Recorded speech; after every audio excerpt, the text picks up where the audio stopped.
Good morning.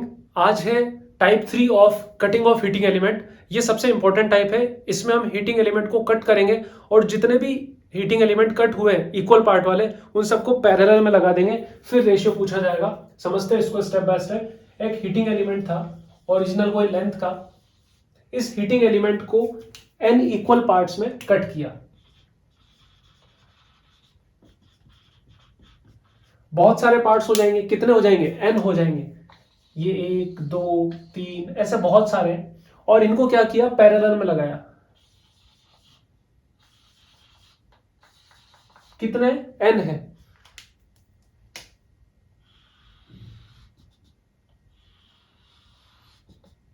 n times.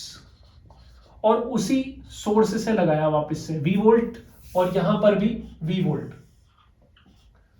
अब आपसे पूछा जाएगा कि नई पावर वर्सेस ओल्ड पावर का रेशियो बताओ। यहां पर ऐसा समझो आप कि क्योंकि वोल्टेज हम चेंज नहीं कर रहे हैं, और अगर रेजिस्टेंस चेंज होगा तो पावर में चेंज आएगा। मतलब रेजिस्टेंस, वोल्टेज और पावर, तीन चीजों को रिलेट करना है। इसलिए जो फॉर्मूला हम काम में लेंगे P equals to V square by R हम काम में लेंगे, क्योंकि यही वो फॉर्मूला है जिसमें पावर, वोल्टेज और रेजिस्टेंस तीनों ही रिलेशन में है। और यहां पर हमें पता लग रहा है कि वोल्टेज क्या रखा हुआ है, यहां पर कांस्टेंट रखा हुआ है। जब वोल्टेज कांस्टेंट रखोगे तो P inversely proportional to R होगा, यानी कि जिसका रेजिस्टेंस ज्यादा उसकी पावर कम, जिसका रेजिस्टेंस कम उसकी पावर ज्यादा। तो अगर इस तरीके से रेजिस्टेंस कम होगा तो पावर बढ़ेगी, और अगर रेजिस्टेंस बढ़ रहा होगा तो पावर घटेगी। अब आप ये देखो कि कोई भी वायर है, मान लो उसकी कुछ भी लेंथ है, इनिशियल लेंथ जो थी, मैं एक ही तरीके से इसीलिए सॉल्व कर रहा हूं ताकि आपको दिक्कत ना है। मैं अलग अलग तरीके से भी सॉल्व कर सकता था ये तीनों वीडियो, पर आपको वो तीनों ही तरीके याद आते आधे अधूरे, तो उसका कोई मतलब नहीं बनता। इनिशियल लेंथ मान लो हम लेते हैं इसकी L, और उस इनिशियल लेंथ की वजह से इसका इनिशियल रेजिस्टेंस होगा R, और इनिशियल और फाइनल वोल्टेज तो कांस्टेंट है ही से। अब हमने क्या किया, फाइनल लेंथ क्या है इसकी? Final length equals to L by N। N हिस्से किए तो final resistance equals to R by N। मतलब ये जितने भी हिस्से हैं इन सबका resistance R by N, R by N, R by N और ये R बाय N है।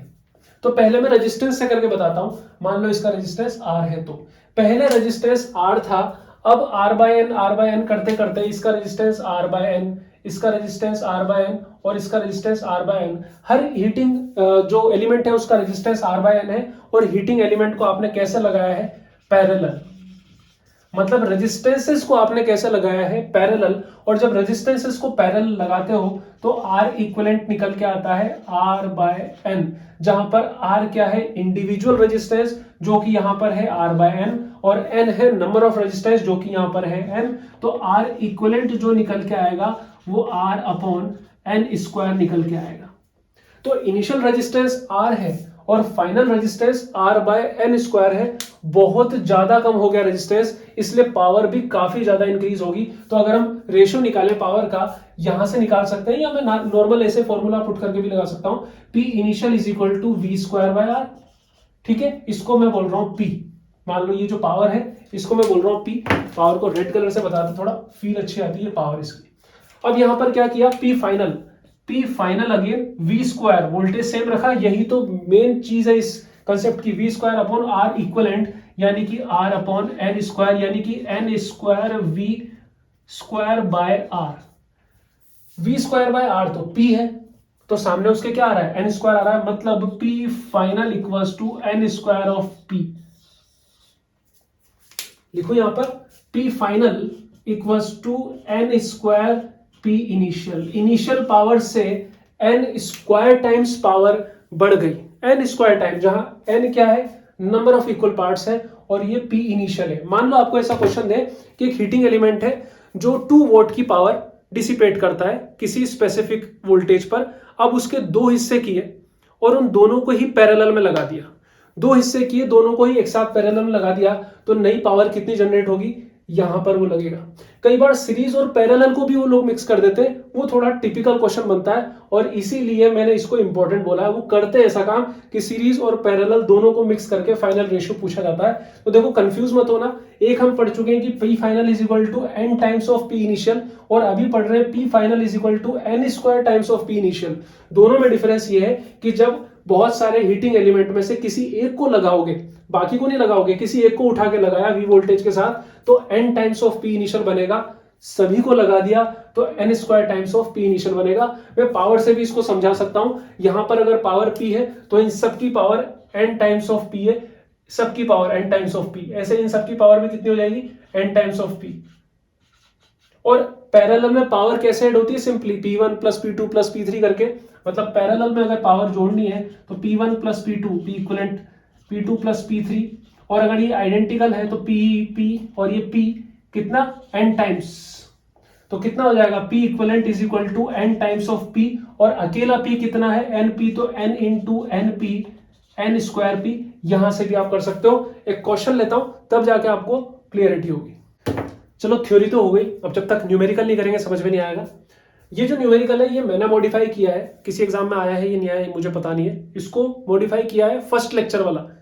टाइप 1 जब हमने देखा था उसमें क्वेश्चन था जो आया हुआ था, उस आए हुए क्वेश्चन को मॉडिफाई किया है। वहां पर क्या था, एक हीटर कॉइल थी, उसको 2 इक्वल पार्ट में कट किया था, लेकिन किसी एक को यूज किया था, और जब किसी एक को यूज किया था तो आंसर 2 रेशो बनाया था। यहां पर क्या किया गया है कि heater coil is cut into 2 parts of equal length and both of the parts are used in heater in parallel combination।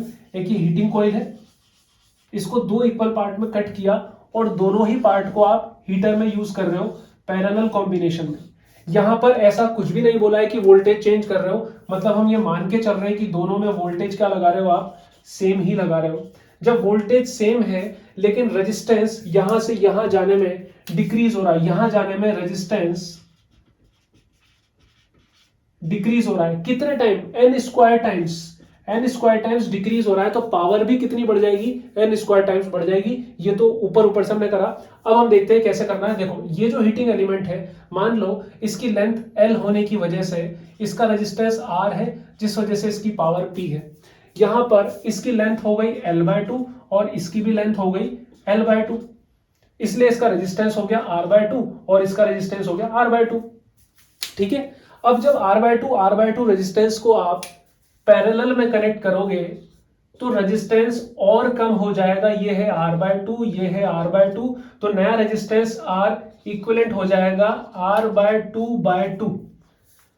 ऐसा ही होगा, मतलब ये कितना हो जाएगा, न्यू रेजिस्टेंस r इक्विवेलेंट हो जाएगा r/4। तो नया रेजिस्टेंस है r/4, इनिशियल रेजिस्टेंस है r। तो अगर आपको P इनिशियल निकालना है तो v स्क्वायर बाय r करोगे, इसको मान लो मैंने P बोल दिया, तो P फाइनल कितना आ जाएगा, P final is equal to again v square upon r equivalent, और v square upon r equivalent है r/4, यानी कि 4v स्क्वायर बाय r, यानी कि 4p। तो फाइनल वर्सेस इनिशियल 4:1 आएगा, न 1:4 न 2:1। कैसे हुआ ये, जब भी हम कट करते हैं वायर को, हीटिंग एलिमेंट को, और उन सभी हिस्सों को लगा देते हैं, अगर n इक्वल पार्ट में कट करके उन सभी हिस्सों को, किसी को भी नहीं छोड़ा, सबको ले लिया, सबको लगाया पैरेलल में, तो नई पावर वर्सेस ओल्ड पावर का जो रेशियो बनता है वो n स्क्वायर टाइम्स बनता है। तो आई होप आपको ये समझ में आया होगा। नेक्स्ट में बढ़ते हैं। यहां पर क्या दे रखा है, 3 identical bulbs, number of bulbs कितने हैं, 3 बल्ब हो या हीटिंग एलिमेंट हो, बात एक ही है, are connected in series, these together dissipated a power P। जब 3 आइडेंटिकल बल्ब्स को सीरीज में लगाओगे, मैं बल्ब की जगह हीटिंग एलिमेंट भी ले सकता हूँ, हीटिंग एलिमेंट की जगह बल्ब भी ले सकता हूँ। बनाना मुझे हीटिंग एलिमेंट आसान लगता है, ये एक हीटिंग एलिमेंट, ये दूसरा और ये तीसरा, ऐसा मैंने लिया, ये इसको ऐसे बता दिया, ये बल्ब हो गए, 3 बल्ब हैं अलग अलग। और जब ये तीनों बल्ब सीरीज में लगे हुए थे तब जाके टोटल पावर कितनी जनरेट हो रही थी, तब जाके, यानी कि P सीरीज जो थी वो P थी। यहीं तक हमें दिमाग में आ जाना चाहिए कि सीरीज में पावर घटती है, n टाइम्स घटती है। अगर इंडिविजुअल बल्ब की पावर P ले ले तो यहां P/3 आ जाता, क्योंकि P/n हो जाता। लेकिन यहाँ पर ऑलरेडी P आ रहा है, इसका मतलब हर इंडिविजुअल बल्ब की पावर 3P होगी। मैं बता देता हूँ, P series is equal to P by N, N कितना है 3, तो P कितना हो जाएगा 3P। मतलब हर इंडिविजुअल बल्ब की पावर कितनी है, ये भी 3P का है, ये भी 3P का है और ये भी 3P पावर वाला है। तभी तो 3P 1/3P plus 1/3P plus 1/3P करके P आ जाएगा, और यही तो बोला हुआ है। अब क्या बोला है कि इनको पैरेलल में लगाया,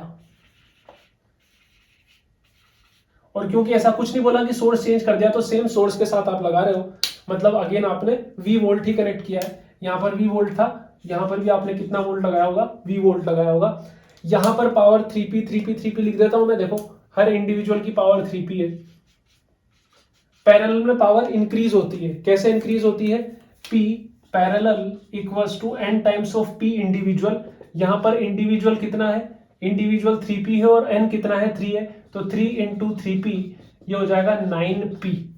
पहले वाली पावर कितनी है, ओवरऑल ये जो पावर जनरेट हो रही है ये कितनी जनरेट हो रही है P। अब जो ओवरऑल पावर जनरेट हो रही है वो कितनी हो रही है 9P।